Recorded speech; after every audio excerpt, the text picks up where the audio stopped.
This video will increase your revenue and occupancy guaranteed. It could even double your revenue. So lock in. I would like you to take notes on this. This is going to be masterclass format, and I promise I will do this slowly enough that you can follow along. The very first thing I'd like you to take a note on at the very top of this notes section, before we get into the 6 ways to increase your weekday bookings, I want you to write down that you can either get more bookings or you can get different bookings, okay? I want you to ponder on this one phrase as I give you these techniques. It's gonna hit you on the side of the head halfway through, I promise you, okay? And the other thing I'd like you to subnote this too is all strategies make trade-offs.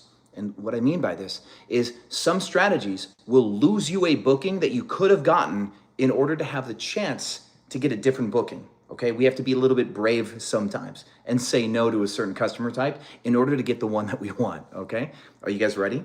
Hit the like button, please. Let's begin. And I'm going to give you one that really speaks to this subtitle that I told you about, trade-offs. The first technique is to raise your weekend prices. And here's how this actually affects your calendar. When you raise your weekend prices, your weekends become less attractive, okay? And this gives your calendar an opportunity to get a weekday booking first. I'm gonna give you a mic drop phrase. I actually wrote it down on the back of this page. I wanna make sure we nail this right. Weekdays are only as valuable as the weekends that they are associated with, okay? This is another thing I want you to bake on. If you increase your weekend prices and your weekdays stay the same, and you have gotten weekday bookings before, that means that your weekdays aren't overpriced. This allows for your weekdays to get booked first, and then you can do whatever you want with the weekends at the same time. And who knows, you might even get a weekday weekend booking combination for a slightly larger price than normal. That'd be great, right? This is called price discovery. Whenever you raise your prices and still get a booking, then you go, oh my goodness, I could have made more money this whole time. That's so cool. This happens all the time, my friends. A lot of you are underpriced. So raise your weekends to the point that weekdays get booked first.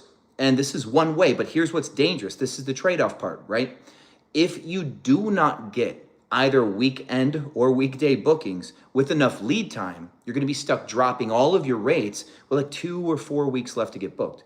So I recommend increasing your weekend prices as a strategy. This is a big mix. This is all gonna come together, by the way, guys. You can use a lot of these techniques at the same time. But in the cases that we increase our weekend prices like this, we usually do it more far future. We do this as a measure of prevention to make sure that we're getting the bookings that we want to get. If you're all following me, hit that thumbs up or hit the heart, okay? So the next thing you can do naturally is lower your weekday prices.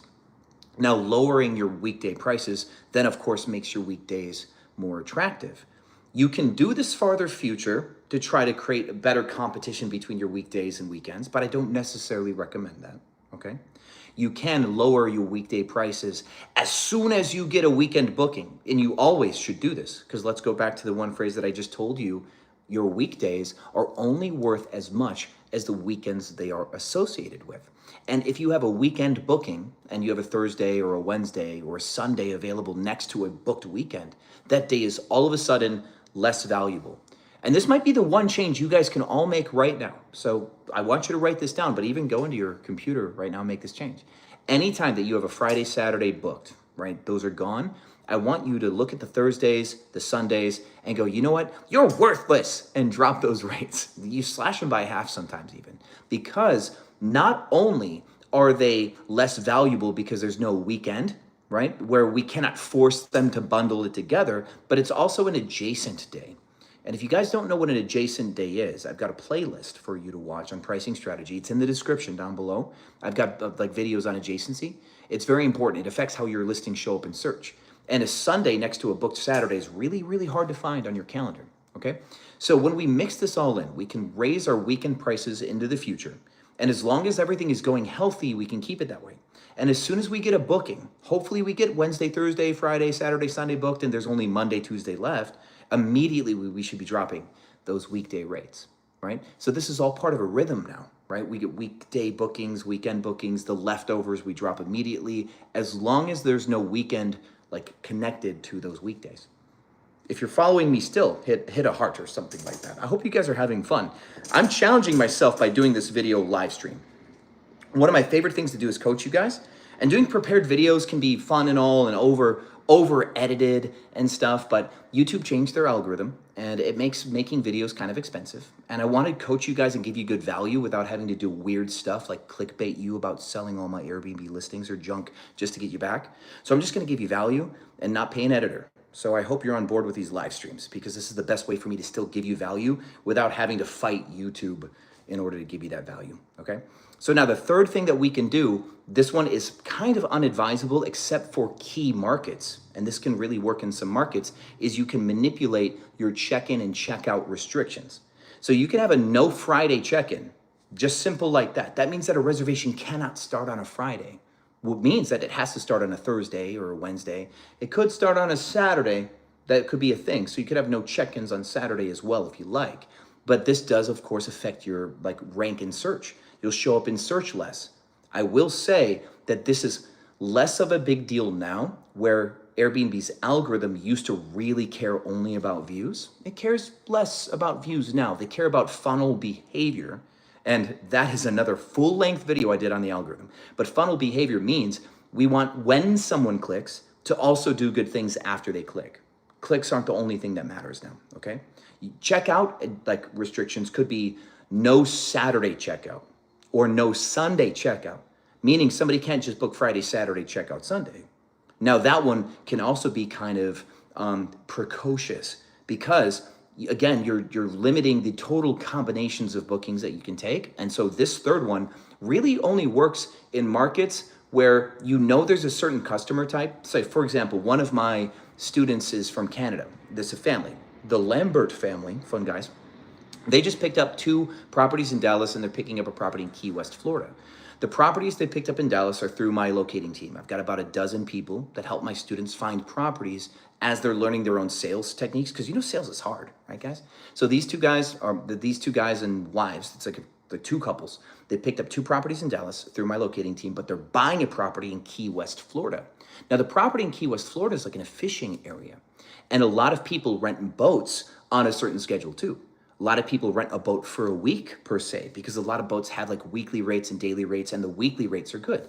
So people by happenstance also stay a week in Key West because they rented the boat just the same. So what you can do is you can manipulate length of stay requirements and check-in and check-out restrictions in places like this. But Key West is actually so rigid, you wouldn't need to do a check-in or check-out restrictions. You could just do minimum length of stay, which is tip number 4. You can far future, kind of like when we said you could raise your rates in the future for your weekends. You can, in the far future, require a 5-day minimum stay, or in the Lambert family's Key West case, a whole 7-day minimum stay, and just guarantee weekday bookings. Now, how dramatic you are with this does depend on your market. My students in like highly tourist destination markets, like not Key West 7 days long, but say somewhere in the Smoky Mountains or in Miami, Fort Lauderdale, other places like that, like the Hamptons, they'll do 5-day or 4-day minimum stays. Very often 5-day if it's more than 6 months out. But like places like Kissimmee, Florida too, you want the families that are doing the big trip, because again, remember, once the weekends are booked, the weekdays are almost impossible to book in some of these areas. Some markets have some weekday activity, some markets have none at all. And so if you can identify that your market has no weekday only activity, there's just not a customer type for that, then a 5-day minimum length of stay might be the best way to guarantee at least a few weekdays booked per weekend. And this is something, again, that I would not have advised 5 years ago. But Airbnb, their algorithm has evolved, and they care about us enough to make this change, and they care more about funnel behavior. If someone searches for 5 days and they click on you, they want to see good back-end data from there. How am I doing, guys? If I'm moving too fast, just sound off in the chat. I know you're in there. Thanks for coming to this live stream, by the way, guys. And so that would be number 4. So you can raise your weekend prices for future. You can lower your weekdays as soon as you get a weekend booking, or just kind of as a whole strategy. You can have check-in restrictions or check-out restrictions. This one is unadvisable for very few places. Like somewhere like Dubai, you could do this. This makes sense in like Dubai or Saudi Arabia. I've got students in 42 countries, so that one's very limited. And then this fourth one, minimum length of stay, works in destination spots like Kissimmee, Florida, and stuff like that too. You could do a 3-day minimum almost anywhere now, far enough into the future. We do need to manipulate this based on lead time. So last minute, we need to abandon 4-day minimum stays last minute because your traveler changes. Your customer type does change last minute. So keep a note. You can use lead time based minimum length of stay strategy. And this can bundle in again with everything else too. Now, number 5 is conditional discounts. This is one of my favorite things. Conditional discounts would be length of stay discounts, but Airbnb has something called Pro Tools. I hope you guys know what that is. If you don't know what Pro Tools is, you can go to airbnb.com/multi-calendar and it will load Pro Tools for you as long as you have 2 listings. You could make a fake listing and just charge $999 a night for a private room and publish that to get your second listing, by the way. That's a pro tip.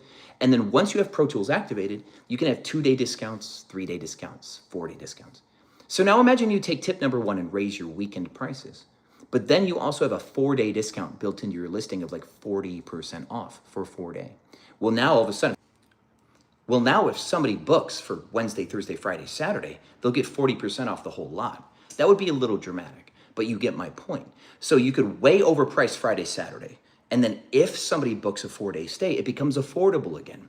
Now we can do this more subtly. You can slightly overprice your Friday, Saturday and do like a 20% discount for 3-day or 4-day and bring it back home. You could do it like that. Just be careful. Don't have an $800 per night weekend price and a $150 per night weekday price.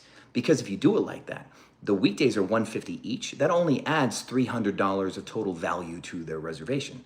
And then if they pay $1,600 for the weekends, but then get, say, 30% off of the whole lot, they get 30% off of $1,900. That's an almost $600 discount when they only added $300 worth of weekdays to the cart, right? So you have to be careful on how different your weekday and weekend prices are for this, okay? I want you to write that math down. 30% off of 2,000 is roughly 600, right? So do not let somebody get 2 weekdays for 300 and then give them a $600 discount. A lot of my students actually make this mistake when they learn some of my free content and they come to my program and learn pricing strategy. They've accidentally kind of went a little too far on discounts because they took the moral of the story, but they never fine-tuned it.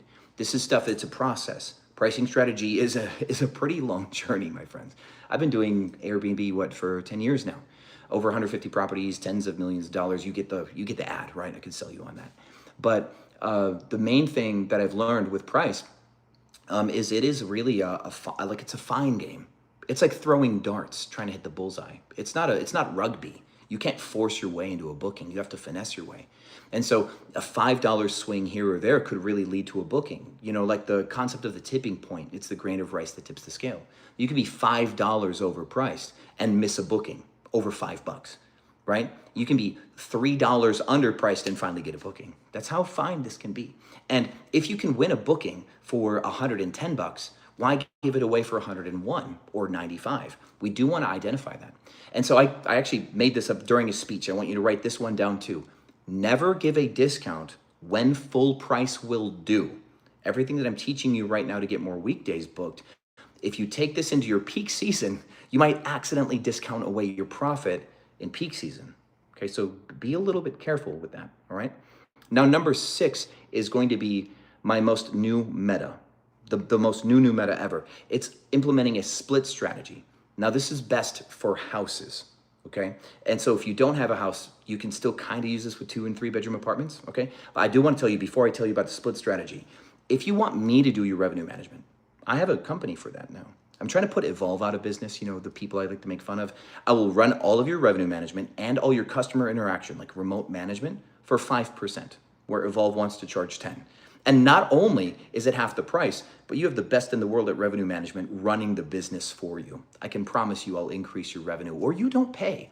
There's a link down in the description. My company's called Helm, and we're onboarding a new wave of clients. So click that link and learn more about Helm.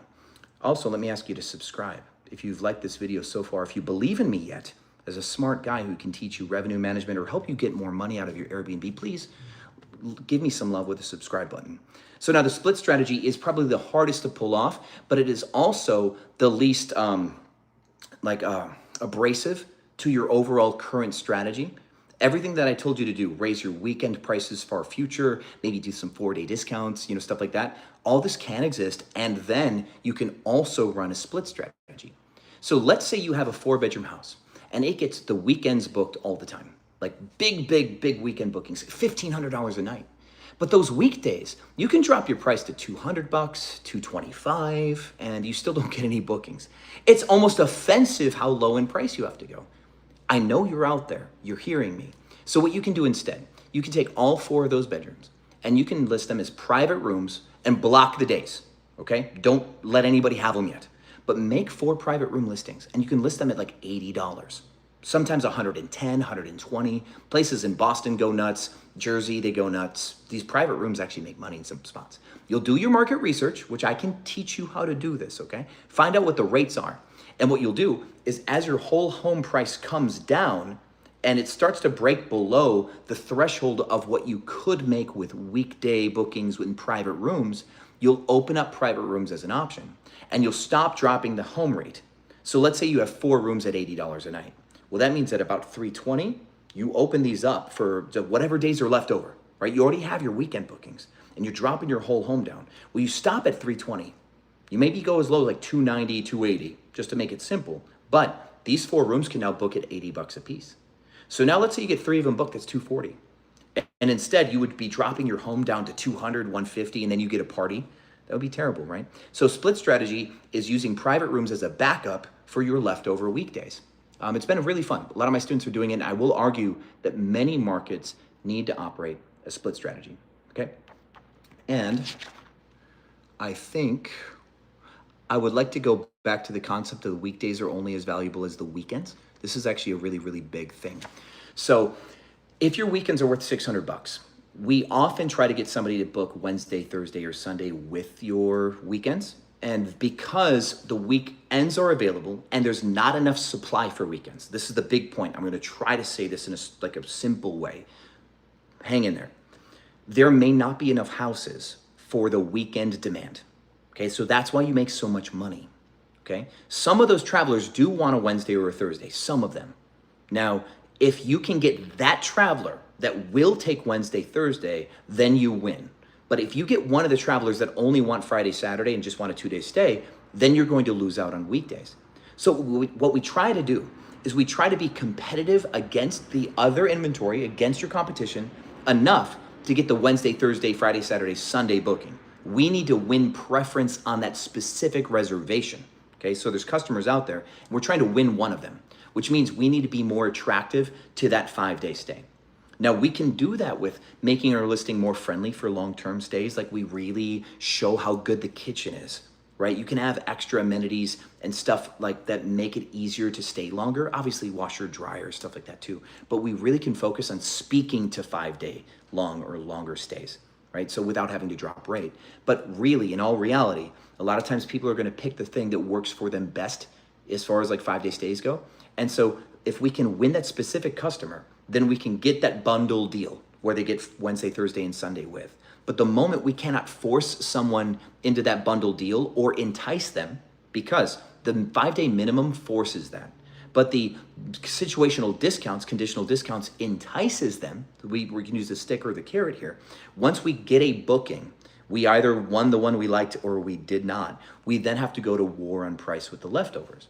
So I want you to remember, your weekdays are worth nothing. And in my pricing strategy playlist, this thing in the description for you, there's a video about my heptagram strategy, my heptagram approach. It's a way to visualize the relationship of weekdays and weekends. It may bend your brain a little bit, but it will be completely valuable. And so with that said, guys, I think that's everything for you today. Please do, again, like the video. Love you. And I do have a link for my mentorship, my coaching. I do live coaching like every Saturday, and me and my coaching team, we do one-on-one coaching with over 100 students a week. So you can do this with me one-on-one. I will have a conversation with you on a video call. We'll look at your calendar, we'll look at your listings, and you can spend 30, 40 minutes with me every week and then spend time with my coaches too. You can burn us for 100 hours of one-on-one coaching at no extra charge in my mentorship program. We will not limit the amount of one-on-one time you take from us. I will just sit on Zoom for longer. Some of my Zooms go 8 hours with my students because I am committed to giving you all the value you ask for. It's like a buffet. It's like a mentorship buffet. So that is Cracking Sucrose. Links in the description. And with that said, guys, I'm going to get back to living the dream over here. Thanks for watching another pricing strategy video, and I'll see you on the other side.